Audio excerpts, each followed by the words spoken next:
Oh, hello, Heavenly Tea. I'm going to do something exciting. I love these things. Audio visual, going into the future, because I've already created the speaking house in the etheric realm, and now I'm going to walk through it. Now, some of you who have seen my videos on the speaking house, that's the new Earth education system, the best of the alternative education systems from the last 120 years, to increasing and incorporating the soul and nature much more fundamentally through the work that I have been doing for my lifetime and all the research I've been doing. So received, research and practice. And I see it very clearly in my eyes. I'm going to walk around. I'll put a little plan up so you can have an image as well and see what we see. So I'm intending to watch people using the space, and I may only do one certain area. We'll start from the center because this is a 5-petaled school. There are 5 major areas, in fact 6, because there's the center. And I think I'll just tackle one area. Let's see how it goes, all right? Eyes will be shut most of the time because I'm seeing inside. And if I have my eyes open, there's all this peripheral stuff going around, and it's hard for me to really concentrate. So that's why I make it a little easier by having my eyes shut. All right. So here I am. I'm standing. I've just put myself at the entrance to the main house. This is the visitor entrance. This is the place where if you're a visitor, if you're intending to find out a little bit more, or you have booked and you're going to stay for 3 weeks with your child or your children, and there will be little cabins and so on for that, this is where you would come to. So there is a vehicular pick-up and drop-off spot. The parking is in another zone, but so it's kept away. But we're going to be bringing our vehicle up to the front. All right, here we go. So the building I see is, you couldn't call it earth sheltered necessarily, but it does have a grass roof with a lot of skylights, a gently sloping roof. The entrance is actually quite low, and it goes up further away from the entrance you are. There is a big curved front.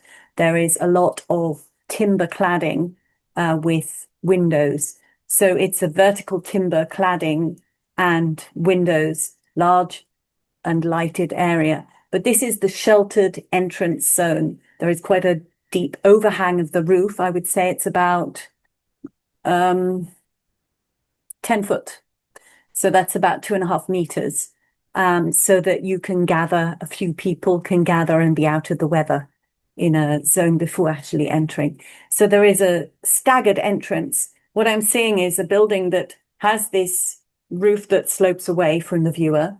There is a curved front to it, and you have an area of paved area in front where there is an entrance, drop off and exit. Rather like you get in a lot of hotels. The exit goes off to the parking zone over here. And we're going to get out and move in. The building doorway is recessed. So you have the open entrance with the overhang, and then behind that is a more protective doorway. And there is the idea of being able to see in. It's rather womb-like. Pretty appropriate, really. All right, here we go. So we are crossing over to the entrance. There are lamps either side. There is a strip light. It's quite a lot of brass used because brass is good in weather, and it has this lit up gold-like quality, which is actually very exciting, enriching for the spirit. The windows are slightly recessed, not too deeply, otherwise you're cutting out light, slightly baffled recesses so that more light comes in at an angle. The window height is about, it's kind of between, I think it's about 120 centimeters. That's, how many feet is that? That's about 3 foot. And we walk up, the paving is in fact a mixture of, I'm not saying what texture it is. I'm feeling like it's French gravel compressed. There's a lovely kind of sandy golden color to it, and it's compressed. Again, warm, inviting colors. However, what is used is of the indigenous area. It would be absurd to use other materials other than what is traditionally sound in that region. So that's very much what's going on here. When I look up to the roof line, I'm being very architectural. Well, I am an architect, so I'm allowed to be. I'm seeing sedge, that very small, why do I want to say ericaceous? It's not. Sedum, very small leaved, squishy, tiny leaved sedum at the edge to the hidden guttering. There's not much rain runoff, but there is a little, and that's captured in a hidden guttering beneath that roof projection. And you see it's a mixture of sedums and grasses up on the roof. Okay. So there's a sort of greeny, slightly pinkish orange tinge to the roof because of the plants there. Right, let's go in. Now, as soon as we go into this passage, there is a slight exaggeration of perspective. Wow, I'm getting detailed here. How fun. Where you can have perspective naturally in a corridor, but if you increase the perspective, you have the distance perception as though you're traveling a vast distance in a short space of time, which is quite interesting for a transition from outside to inside, bringing you into a different thought form, a different perceptive mindset. So there's a little exaggerated angling of the walls as we walk in, and the sound changes. On the floor, there's like a dark slate, some kind of slate or dark stone, tiny bit of texture, big slabs spanning the corridor. It's cool. There's a hush. The stone is irregular enough that it doesn't bounce everything. It absorbs a little bit because of the irregularity. Let's see what else. The ceiling has a fabric layer so that it's not echoey, cavernous, reverberationary sound. The fabric layer just holds and softens the bouncing of sound. So you come into a very quiet space. On the walls, there are small lights somehow lit in, and there's a like a through archway to some sort of administrative space on the right-hand side, and a closed door. I don't know what that is. And the corridor is pulling us in. So we're walking in, and pretty soon, within about 3 meters, that's 12-footish, we come to the opening out of the space. And this exaggerated perspective opens into a very large room, curvaceous in feel. And in fact, there is a kind of a balcony situation where you have an overview. Interesting to deal with the sound in that space. No wonder there's a dampening in that first tunnel. So you come to this large, generous balcony. It's about 20 foot deep, and there are railings. We go up to the railings and we have a look, and we have an overview of this internal structure of this building, which is quite interesting. So let's see. We were on ground level, and as we come to this, walking towards the peripheral balustrade, we are now realizing that there are lower layers. So this is built on a slope. Now, the slope going down away from us. Okay, exciting. So what am I seeing? I'm seeing a choice of possibility. Some of the spaces I can see through, some of them are completely open to this double-heighted ceiling. Some of them have a translucent covering. So there's a central space that I'm looking down on where there is a translucent covering, and I think that's something that can be moved, but it's kept on there for sound containment. A very large area, which is I'm seeing it seems to be the sort of kitchen eating area. So there are a lot of tables, and what I'm seeing is also it's got this double height, which is great in the summer for cooling. You can extract the heat from the top and use fans to redirect it. It just gives you a bit more diurnal temperature control. You've got tables and so on, and a very large, kind of looks like a pizza kitchen. You know, it's got a big bar for many people to work at from the audience side of the kitchen, and several people to work at from the inside side of the kitchen. It's basically an open front.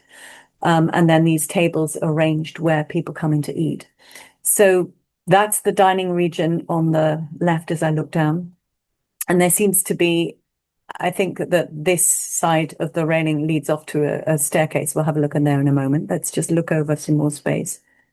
And so I'm seeing this enclosed area, which seems to be the aula. If you think of Steiner, the central gathering space, interesting. It uses an idea that my father developed a long time ago in the 80s, 89, 87, of moving partition walls. So this central ovular space that's covered the cover can be lifted for acoustic purposes. There is another gallery that can be brought forth. Our gallery that we're standing on can be integrated as audience space for that auditorium.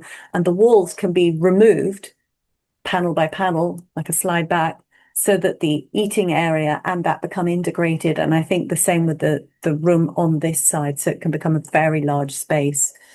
Let's have a look. Yeah, I'm just sort of flying down to look. It's a very beautiful wooden pattern floor, which moves to a kind of tile pattern floor in the kitchen zone, taking the same patterning and shape, because everything is symbology, remember? Everything is a representation of an idea, of a feeling. It's evoking emotion, it's evoking a perception, it's evoking memory, maybe ancient, maybe collective in the psyche. Everything you see is a sign or a semiotic. It's very important because we go blindfold through our lives. Square, square, square, square, grey, blurry red, and we don't even notice it anymore. It's just, that's the way it is. But if you, of course, are any kind of environmental architect or scientist, you're used to kind of picking up a little bit more perceptively on the signs. And this is a place of harmony. It is a place of gathering. It is a place of inspiration, of warmth, creativity, holding the souls of the beings. Many troubled beings will come through this place. This is a place to stop, to consider, to be able to pause into a state which allows receptivity. Isn't that beautiful? So we have to have that in the architecture itself. Let's go back. Still on our balcony, looking down. So the spaces on the right are divided into several spaces, and those seem to be different activity rooms. I'm noticing a kind of amphitheatral theme in it too of, okay, so we've got, I will draw this as a little sketch. You've got this big eating area, kitchen over here. You've got this sort of ovala, aula in the center, and you've got several rooms that can also be departitioned and integrated in this whole. And in these rooms, there are, I think it's 3 big wide steps. Think like a Roman amphitheater, the Colosseum. These are big wide steps of about, what are they? They're 3 foot wide by about a foot height. So they're seating steps. If you need to walk up, there are some smaller ones, just like you find in the Roman amphitheaters, with human-sized, scaled, smaller steps at certain places. But mostly it's a sitting area. You can sit there, you can write, you can work, you can play, all kinds of things. So 3 of these steps at the right side of these series of rooms, which can be joined together again. So these are activities, these are crafting places, these are musicians' rooms for making sound, for working together, for rehearsing, for practicing. These are places for meetings. And if a huge gathering or performance is to occur, then all of this space is integrated together. The kitchen can be blocked off because you don't always want the scent or the sounds, in fact, of an active kitchen. So this paneling idea of attraction and bringing in is very active here. Think of the Rietveld house. I'll put a link. If you're an architect, you will know what I'm talking about. 1920s. Development of a small building. This woman did not have very much money. She was a widow. She had enough to commission an architect, lucky girl. But he built on a small space an extraordinary building, which you moved panels, put them back in, slid, so you could have privacy and smaller places sequestered, or you could have a large, open, entertaining space. It's very clever. And this sort of idea of using space is important for flexibility and all kinds of different purpose. So let's just see what's on the right-hand side of the balcony. I can see that if I walk to my right and turned back towards the entrance direction, I would come to an opening, another corridor, and there's a lot of rooms out there. And a lot of that is administration, people doing all the procuring of the resources for the speaking house. If you've seen the other videos, most of the most of the materials used are created and produced on site, but there are other things that need to be brought in. And there is the selling and marketing of what is produced by these wonderful adult experts who are the trainer teachers. That needs to be packaged and sold, brought out to the world, the greater world. That's part of the income stream and the establishment of excellence, of uniqueness, of brilliance in terms of craftsmanship and innovation, technology, and all of these natural systems that we are needing to innovate and refine. So there are a large number of interesting offices. We can go there another day, but that's up there, and that's on that ground floor level when we came in. So potentially looking down over the spaces. But for now, that wall just sort of curves over there, but there are no stairs there. We're going to go down the stairs on the left-hand side, which takes us down to just in front of the dining area. What we've actually got in front when we come down the stairs, it comes down like that, a sort of sweep. Sorry, I'm off the camera. Sweeping stairs, and there is an ovular space. Think of the Vesica Pisces, where you've got that shape, the fish in early Christianity, but it opened up like that. So you've got this sort of lozenge shape, and in front you have glass. In fact, it's do you know what it is? There's this crazy thing that some Dutch researchers created. They used the cellulose of wood. Think wood, trees. They use cellulose to build their cells. And when you take them under the microscope, there are lots of, in their living state, they are transparent, which is fascinating. And what they found is, I think it's a gene switching. They can actually use the structure genetically of wood, but make it transparent, see-through. And that's what I'm seeing. These are panels made of this cellulose product, looking basically as glass. You can see through, but it's wood. It's not cold. Interesting. So you can enter to the left into the dining region with that kitchen and there's a great big pizza oven. Wow, yummy. Lots of other stove cooking areas. There's a lot of high cupboards on this immediate back wall. All this interface is big, lovely curved bar area of preparation with sinks and so on. Access from both sides, standing and sitting or standing on the eating side. So it serves as a serving hatch and a working space. There is another serving hatch on the far end of that room. So you have this dining room. Then in front is this beautiful entrance, again in the curved panels. So even this panel of the lozenge, all of those can also be removed. So you can come straight down the stairs into the space. But usually they have this paneling kept like a curtain of transparency. So there is a central doorway. What does that look like? Again, it's quite similar to the idea of the front door. It's a doorway which is defined, and then there's a recess and another recess. So it's bringing down the scale. It's making the prominence of this entrance important. It's like the mouth, when you look inside the mouth, you can see the different layers back in the mouth. This doorway is rectangular. It's quite handy to have rectangular doors for big spaces that are using machinery or whatever might be used, large tables, things moving in and out. And there is another lintel set within and another lintel set within. So there's a sort of concertina sense. And again, this slightly exaggerated perspective for this entrance experience, an experience to enter another room. Think of that. A special event, occasion. There needs to be this idea of mystery. It's very important in architecture, and it's mostly gone out the window. Anyway, that's the central entrance into the aula. We will go there in a moment. Let's just turn to our right and see what we've got. We've got kitchen, dining room here, the aula, and then we have, what do we have? Yeah, these are panels that can be made transparent or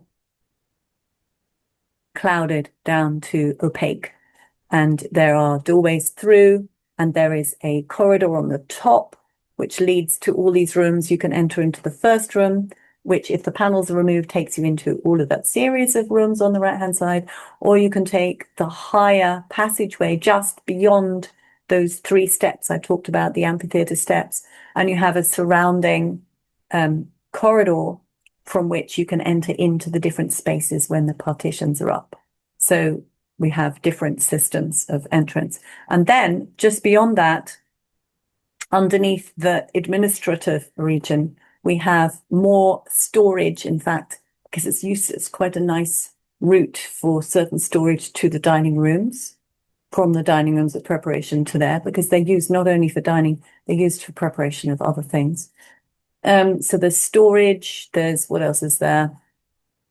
Different accounts, departments, places that aren't used so much, because this level is actually underground. If you think that above, that was ground level behind. So this level gets some borrowed light from the ceiling. We'll talk about that in a moment. And through the opaque or transparent walls from the other big, large rooms, but mostly they're lit just by artificial light. So they're not used very much, but they're wonderful storage for all kinds of things, specific things that need to be kept in certain conditions as well. So this is, there are many buildings on this site, but this is our main visitor center, as it were. The ceiling, when I turn around and look back, I can see the balcony and that area, and it's a lovely kind of curve back to the wall, and I can just about see the projection back to where the front door would be. But remember, it's that exaggerated perspective, so there's some contrast in light as you have the inside-outside contrast of light, making walls look dark or light, which is a lovely architectural feature to play with, signifying things of importance and so on. And I see beneath the balustrade, there are just some areas, just very informal areas to sit. There's nice cucumber water and things like that. People can just help themselves. There seems to be, what else is there? Let's have a look. There's some planting, there's some water, the sound, very quiet sound of water, but it's a water system where the water is moving through a crystal system so that the water is very energized. It's energizing the region of that room and spreading through with the lovely negative ions. And it's also used for the drinking water. And in fact, that storage for that water, it comes through from an underground system, which is stored underneath that first floor that we came from. All of the excess rainwater from the roof, it's collected into an underwater rainwater system. I used to design those. If you have them at the right depth beneath the surface, you keep a beautiful fresh quality of water.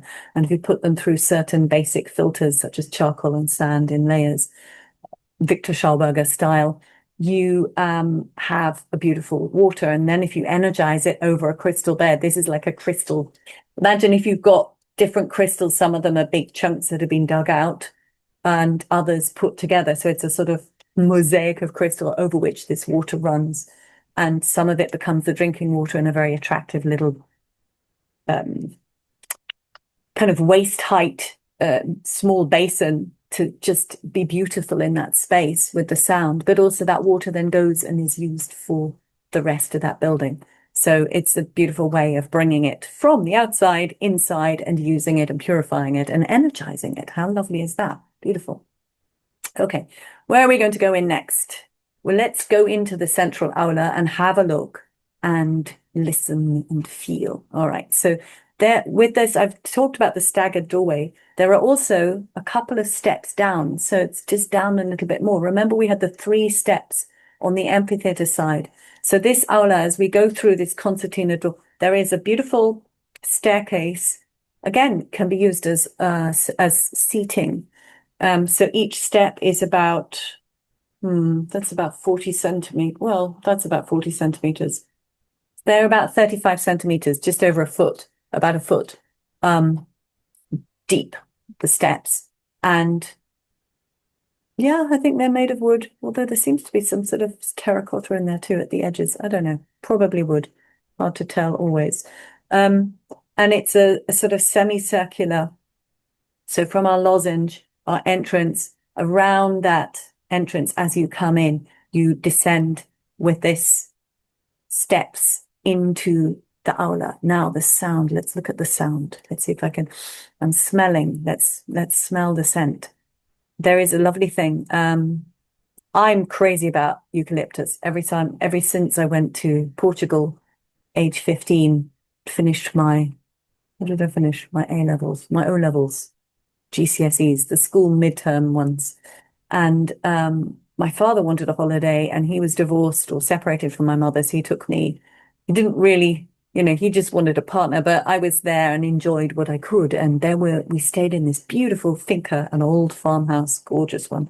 They had these massive bowls of beautiful potpourri with eucalyptus basis. And it just gave these stone-floored, beeswaxed, plastered-walled, tall-buildinged rooms and corridors a beautiful sense. And I've loved that ever since. Now, in this room, there's also some pine. I don't know how we got that there, but there is a scent of pine. And what I'm also seeing is a series of, remember these wall partitions can be removed, but I'm also seeing a series of hanging, like heavy felted material, because if you've worked with fabrics or even sound insulation, animal wool, sheep's wool makes the best sound insulation, because if it's not carded, if it's not structured, sheep's wool is like all over the place, right? Brilliant for trapping sound. So it is the most efficient on the testing that universities have done in Britain in the last 3 decades. It is the most effective for trapping sound, because it's like this and the sound goes, I don't know where to go, and it dissipates. So we've got in these beautiful felted panels, they're quite dark. Some of them have got decoration on the other side, facing the other rooms, the dining rooms. You can see it through the glass wall. You don't see the aula itself. You're just seeing these hangings. So there is a separation visually when the walls are in place, but some borrowed light comes through, and the same, a lighter color actually on the other practice room sides. And I'm seeing these huge pieces that are sort of spanned across the ceilings. You've got strips of light in between. The light is coming through the roof. We'll talk about that in a moment. And it's holding and damping the sound. So there's a quiet hush. So you've got these steps in the distance. You just had steps at the front, and the actual aula itself is a wooden floor, sprung wooden floor, so that dancing or other athletic, moving your body, landing it on the floor can be conducted there, because it's good to have, oh, I've got dust on my nose. It's good to have some cushioning for your bones when you land. So the floor is sprung. And in fact, the heating system underneath there is something I've been talking about for a long time. The Romans knew about it. Hypocaustic heating system. You probably studied that when you were 9 years old at school. The Romans had these brilliant underfloor heating systems, not like ours. Ours are concrete screed and rebar, steel or pipes of water set in concrete, radiating the heat.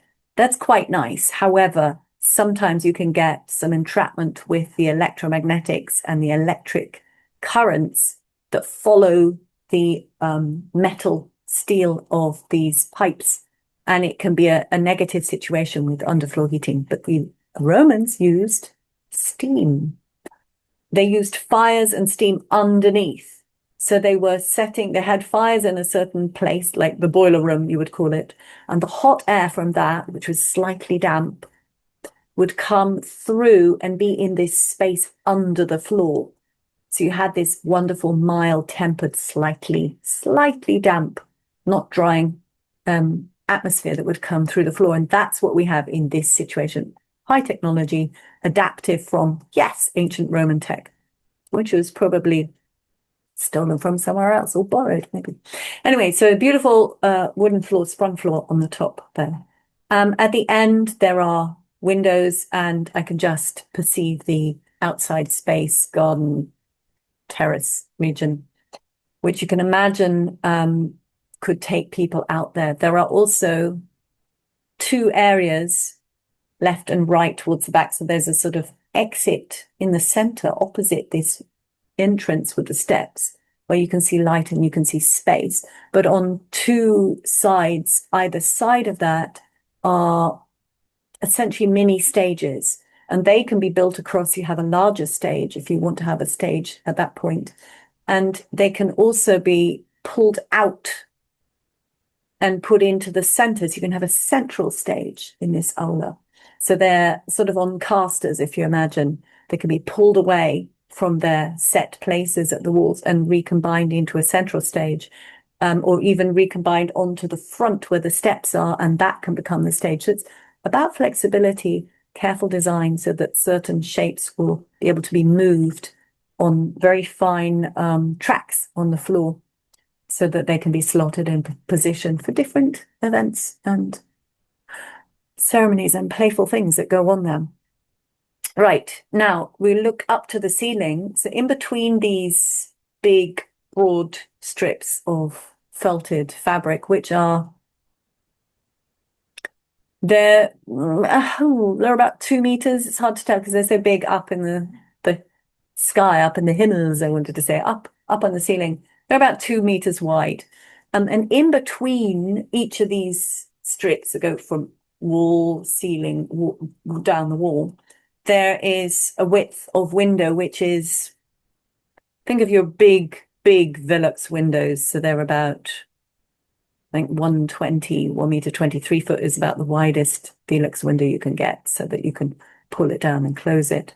That's the width we've got, and that's lit windows. So in between these bands of felt, and in fact, what you have for covering it over for darkness is that you have two felts, that one of which can be moved forward to block out the light if you need it. So actually, where there's one lot of felt, there are two layers, and one can be just pulled to cover the light. All right, if you need a dark space, a dark room. So that goes straight up to the sky, and in between those windows is the sedum roof, okay, that we saw earlier. So where else do we want to go? I'm not going to go into the practice rooms for now. Let's just go out through those doors. So they open outwards, and there are two or three sets? I don't know why there'd be a rotating door. I'm not sure about that. But anyway, there are definitely two sets of doors. I'm going to go out, we open outwards, and we're on essentially on a hilltop, and can see quite a lot from there, which is lovely. There is an immediate valley, a little gully, as it were, from the center, and then two more hills. So this school has been very carefully sited. When you look at the plan, you'll see that there is undulation. I don't know where this is yet geographically. I haven't looked at that. I know it will be somewhere. What I know is it's not going to be perfectly flat. Thank goodness. Most places are not perfectly flat. So the plan is a conceptual plan to accommodate different space and place. So there are two sort of promontory hills with a little valley gully in the middle. And my cat is making a very funny sound. So I think she's probably caught something, a little mouse or something. I will go and inspect. And I'm going to leave this session there for now, and then we'll take it and we'll see where else we go, because it's quite long, isn't it? I hope you enjoyed that, and I will put a few little simple sketches. This is bringing thoughts through into reality, because if you can access, the imagination can do this stuff. That's what it is there for. It goes in and it travels and it builds until it becomes perceptible. You can perceive it. I can talk about it. I can see it, visit, walk it through, tell you about it. You can start to sense it a little bit yourself. And we make it real from etheric into material. That's how creation works. Okay. I'm Dr. Isabella May. This is, I hope, activating your human potential. All about the speaking house, new earth education, the best of the alternative, and soul-based resonance learning in the presence of emotionally intelligent, expert adults, in the presence of the entire creation of nature. Thank you so much.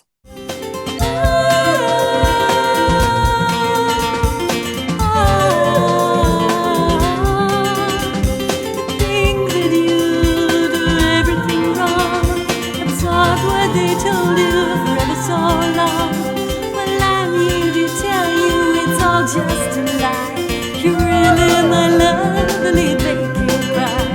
I'm eccentric and odd, some would say strange. I live my life beyond the hearing range. Well, I love to be free and I live to explore. You're my reflection standing there at the door.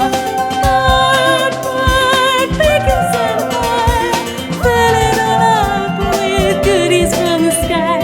Kiss me and squish me and tease me and cry. Love me, honey, till the day that I die.